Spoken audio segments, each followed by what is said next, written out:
عطوفتك صباح الخير يا سيدي وتحياتنا لحضرتك.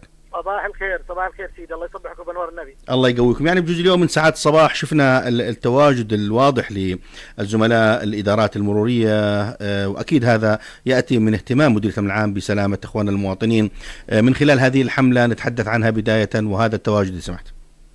سيدي العزيز، بداية الله يعطيك ألف عافية، وأشكرك دائما على المتابعة يعني بتوجيهات من عطوفة مدير الأمن العام اللواء الدكتور عبيد الله المعايطة، وخاصة أثناء زيارته الأسبوع الماضي لإدارة السير ولقائه بالإدارات المرورية ومدراء الإدارات المرورية وبعض مرتباتها.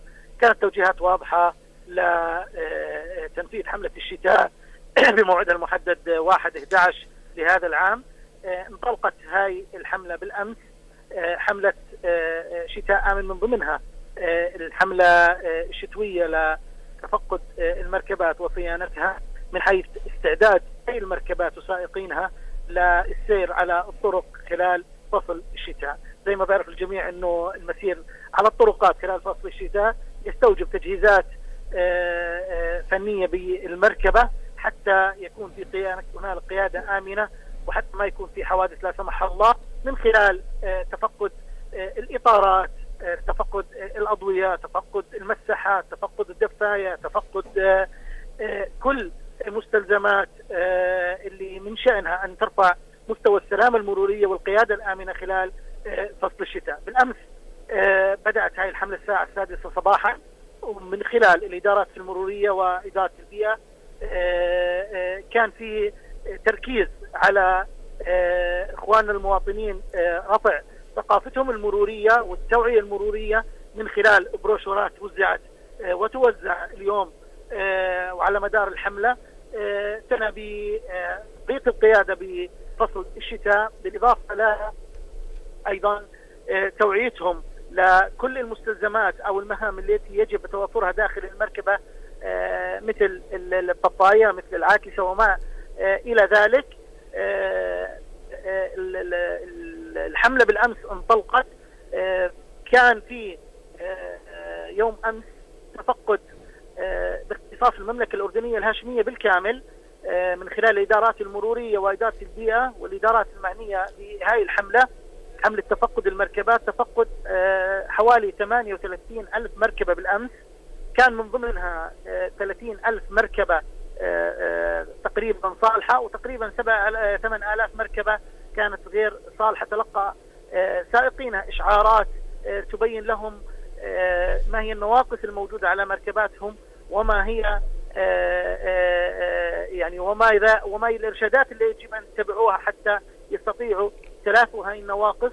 وبالتالي مراجعة إدارة السير أو أقسام الإدارات المرورية المختلفة خلال الدوام الرسمي، أو إدارة الترخيص من خلال محطات الفحص المتنقل المسائية، وهي خدمة لأول مرة تطلق هذا العام خلال فترة أسبوع. ما في أي مخالفة خلال فترة الأسبوع. إذا ما رجع أخونا المواطن بعد أسبوع راح يكون في هناك مخالفة. ما في حجز رخص خلال بالميدان، هو إشعار يعطى للسائق ويوضع إشارة على قيد المركبة بأنه يجب أنه تلافي النواقص. أيضا في رسالة أرسلت من أمس، كل مركبة كان في عندها نواقص أرسلت رسالة SMS لصاحبها تفيد بالنواقص الموجودة فيه. تمام. راد بك من جانب آخر، يعني نوضح صورة جزئية معينة. يعني مثلا واحد تم تفقد مركبته مثلا على سبيل المثال في محافظة الكرك أو الطفيلة، لازم يرجع على المحافظة ولا في أي مكان بيقدر يراجع لغاية تصويب الوضع؟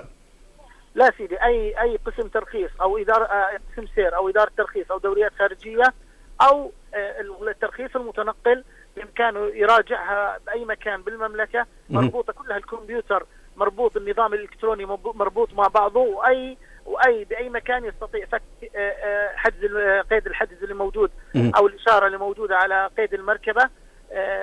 أيضا إدارة السير يستطيع يزور أي قسم من الأقسام من خلال خدمة الدرايف ثرو، خاصة قسم سير العاصمة موجود خدمة الدرايف ثرو، ما بينزل من مركبته نهائيا، بإمكانه أنه يتفقد يحضر ويتفقدوا النشامة الملحقين من إدارة الترخيص وإدارة الصيانة مركبته والنواقص الموجودة، ويتم فك إشارة الحجز القيد على المركبة. يعني من خلال ما أشرت له عطوفتك أنه 38 مركبة تم تفقدها أو تم تفقد هذه المركبة، لاحظنا أنه 30 منهم 30 ألف صالحة، وهذا بدل على وعي مواطننا ودور الحملة التوعوية اللي أطلقتها مديرية الأمن العام بهذا الجانب. فنحكي عن هذه الجزئية إذا تكرمت. والله هاي الجزئية بالأمس يعني يمكن الساعة 7 الصبح أنا كنت موجود مع النشامة لما أطلقنا الحملة. صراحة إحنا ما تفاجأنا، بل يعني أصابنا السرور لحجم المواطنين اللي إحنا يعني مجموعاتنا موجودة ومحطاتنا موجودة ودورياتنا وبيعملوا على الاستيقاف الآمن للمركبات. إحنا ما كنا نستوقف مركبات، المركبات كانت لحالها بتوقف. يعني امبارح انبسطنا انه بالفعل في وازع داخلي من اخواننا المواطنين انه بيوقف بيقول انا اذا سمحت في مجال تدقق لي مركبتي، في مجال انك تفحص لي مركبتي. والله العظيم هذا صار بالامس بدون اي مجاملات. انبسطنا من وعي اخونا المواطن، وهذا يدل على شيء، بدل على كمان نعم انه التوعيه المروريه اللي كانت بالاسبوعين الماضيات اطلقتها إدارة الإعلام الأمني بمديرية الأمن العام بالتشاركية مع الإدارات المرورية ووسائل الإعلام المختلفة كانت ناجحة وقدرت تصل لأخونا المواطنين، بالإضافة لأنه أخونا المواطن كمان في ارتفاع لوعيه وفي شيء إيجابي بمستوى الوعي المروري عنده اللي خلاه هو امبارح يوقف بيقول إذا سمحتوا في مجال إنكم تفقدوني مركبتي. وهذا اللي خلى رقم يعني خلانا ندقق على، مع إنه يوم عطلة امبارح مش كل المركبات موجودة بالشارع، مع ذلك دققنا على 38 ألف مركبة. كل الشكر والتقدير عطوفتك العميد رائد العساف مدير إدارة السير، وحضرتك الآن في الميدان، فتحياتنا لك في هذا الصباح. الله يقويك سيدي، ولكل النشام والنشميات في الميدان، يسعد صباحكم بكل خير وبركة. شكرا عطوفتك. أشكرك سيدي. الله يقويك. هلا يا سيدي. هلا.